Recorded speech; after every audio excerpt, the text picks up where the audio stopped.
You've seen the movie. You laughed, you maybe cried a little at that one Luma scene, and you probably left thinking you caught everything. But here's the thing. This movie is packed with details, references, and hidden moments that most people just blew right past. And today, we're going through all 12 of them. So grab a mushroom, sit down, and let's get into it. Number 1. Bowser was actually a better match for Peach. Let's start with a spicy take that nobody really wants to admit. Bowser might have actually been a better match for Peach than Mario. I know. Hear me out. First of all, the guy has range. Bowser is genuinely artistic. He's creative, he's expressive, and honestly, Mario sometimes looks a little jealous about it. The criticism I'd give you is it's trash. Which is telling. Meanwhile, Mario's over there fixing pipes. Then there's the dad angle. Bowser is an incredible father to Bowser Jr., always in his corner, always backing him up. Mario doesn't have kids, that's not a crime, but it says something about where these two guys are in life. And then there's the lifestyle. Bowser has multiple castles and an entire fleet of massive ships. Mario has a mushroom house. And if all that wasn't enough, Bowser literally wrote a song for Peach. Peaches, peaches, peaches, peaches, peaches, peaches. The man composed original music to express his feelings. That's not a villain move, that's a romantic move. Say what you want about Bowser, but the guy showed up. Number 2, the Luma who quietly sacrificed everything. Okay, now we shift gears completely, because this one genuinely hurt. When Bowser Jr. launches his attack and captures Rosalina, there's a yellow Luma who tries to protect her. Brave little guy gives everything he's got and gets captured for it. When Rosalina sees they're about to hurt him, she snaps. She manages to give him just enough of a window to escape, and this little Luma runs. He reaches Princess Peach, and that's when the heartbreaking part happens. He becomes a platform. He transforms himself so that Peach and Toad can travel across the galaxy. And that transformation, it costs him his life. He never finds out if Rosalina was saved. He never gets that closure. He just put everything, all his faith, all his will, into Peach and let go. That's one of the most quietly devastating moments in the whole movie, and most people didn't even register it as a death, but it was, and it mattered. Number 3, Bowser was actually changing until he wasn't. Here's a character arc that almost nobody talks about. At the beginning of the movie, Bowser was genuinely evolving. He starts to grow. He starts treating Mario and Luigi less like enemies and more like, and this sounds weird, but stay with me, friends. He's warming up. There's a moment when he gets back to his normal size where everything is pointing toward a betrayal, the classic villain move, but he goes the other way. He gives Mario a big kiss. Thank you, a real one. He even gets to a point where he's willing to sacrifice himself to work alongside the Queen Bee. Think about that. This is Bowser, and he's ready to lay it all down for a common goal. Then Bowser Jr. shows up, and you can see Bowser break. He doesn't want to go back to being the bad guy. You can read it on his face. He's worried about Mario and Luigi while his own son is attacking them. He's caught between who he was trying to become and where his loyalty to his kid pulls him. In the end, they make the hard call. And honestly, it's one of the most tragic arcs in the movie. A villain who was halfway to redemption, undone by love for his son. Number 4, that map is pure Nintendo nostalgia. When Peach leaves the kingdom to go search for Rosalina, she leaves the Mario brothers in charge. Mario steps right up and starts handling the workload. And when we see the control center, there's this animated map showing danger zones, missions, areas where enemies are causing trouble. Most people just saw it as a cool HUD moment, but that map is a direct love letter to the classic overworld systems from Super Mario World and the other mainline games. Remember how you'd move Mario around a map, picking levels, watching your little icon travel from world to world? That's exactly what this is. It's not just visual shorthand. It's the filmmakers saying, we know where this game came from, and we respect it. That's the kind of detail that makes franchise films feel like they were made by fans, not just executives. And this one absolutely landed. Number 5, Yoshi ate everything.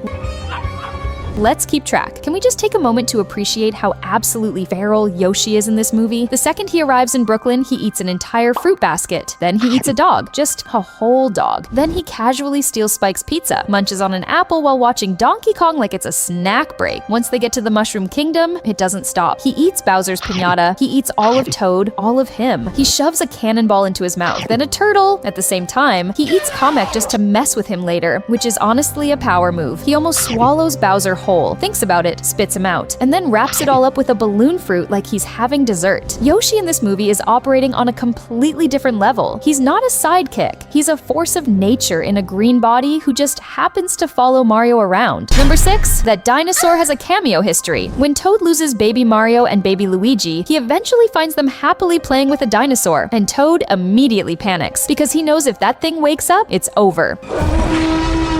Luigi, bless him, gets fully eaten. But here's the detail, that dinosaur isn't a throwaway creature. We've seen him before in Super Mario Odyssey, and in that game, Mario can actually tame that dinosaur without any trouble. Same creature, different context. It's a background cameo that bridges two eras of Mario, and the filmmakers just quietly slipped it in there. Of course, Yoshi wakes it up. Of course he does. But the fact that they pulled a specific Odyssey creature for this moment shows just how much thought went into building this world. Number 7. 3 classic villains walk into a casino. When Kamek shows up at the casino world and returns the backpack he stole from Toad, there's a shot that hardcore Mario fans absolutely lost their minds over. 3 classic villains, all in the same frame, Wart, Mauser, and Birdo, Yoshi's ex, all pulled directly from Super Mario Bros. 2. But the best part isn't just the cameo, it's how Peach defeats Wart. She throws a vegetable right into his mouth, and that's not just a cool action moment, that's the exact mechanic from the game. In Super Mario Bros. 2, Wart can only be defeated by throwing vegetables into his mouth. That's his one weakness. The movie doesn't just reference the character, it adapts his actual game mechanic into a live-action style action beat. That's the difference between a movie that acknowledges a franchise and one that actually understands it. Number 8. The penguin suit power-up gets its movie debut. When Peach and Toad arrive in the casino world and chaos breaks loose, Peach picks up a full penguin suit power-up, and what follows is genuinely one of the coolest action sequences in the film, with Toad sliding around taking out enemies like a tiny, mushroom-headed wrecking ball. That power-up comes straight from New Super Mario Bros. Wii. In that game, any character who equips it can slide at high speed, swim significantly faster, and throw ice balls to freeze enemies. The movie translates all 3 of those abilities directly into the fight scene: sliding, speed, and ice. It's not just a costume nod, it's a fully faithful adaptation of how that power actually works. Details like this are what separate a good video game movie from a great one. Number 9. Why Bowser wanted to get punched. Here's one that seems weird until you actually think about it. Tiny Shrunken Bowser is asking Mario to punch him in the face, begging for it actually, and it makes complete sense once you remember the blue mushroom. After Bowser got beaten, Peach forced him to eat a blue mushroom. The same type that shrinks characters in New Super Mario Bros. That's the lore reason he's tiny, but the shrinking effect isn't permanent. It can be broken by a strong enough physical impact, so when he gets hit hard enough, the effect shatters, and he snaps back to full size. And the bonus? That hit is what leads to Bowser planting a big, grateful kiss on Mario, which is either the most wholesome or the most chaotic ending beat in the movie, depending on your perspective. Probably both. Number 10. Kiki, the thieving monkey, has deep roots. He is lost. When Peach and Toad arrive at the Celestial Gate Galaxy, they run into a monkey who acts lost but is really just casing the place and ends up stealing from Toad. Classic. That monkey is Kiki, and Kiki has history. He's been in the series since Yoshi's Island, swinging through jungle levels and causing exactly this kind of trouble. Then he showed up again in Super Mario 64, already perfecting the art of being annoying and fast. The movie gets him exactly right. Sneaky, thieving, and infuriating in the specific way that only Kiki can be. It's not a major moment, but it's the kind of deep-cut reference that tells you the people making this movie did their homework. They didn't just pull the big names, they went into the archives. Number 11, that coffee mug implies something dark. After Bowser Jr.'s attack, Kamek shows up at the Comet Observatory looking very pleased with himself. And if you look closely at what he's holding, it's a coffee mug with Professor